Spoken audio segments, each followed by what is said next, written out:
హరి కలిదోషహారియై సర్వభూపాలురకు సిరులను కలిగించు మోహిని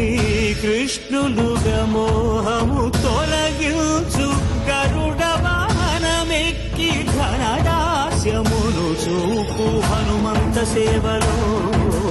అభయం ప్రసాదించు గజవాహనముపై భ్రాంతిని తొలగించు సూర్యప్రభను నిలిచి అక్షీణతను పెంచు శ్రీవత్సవక్షుడై ఆ చంద్రప్రభను విహరించు రథమెక్కి మనోరథమెక్కి మరిన వాంఛలను త్రుంచగా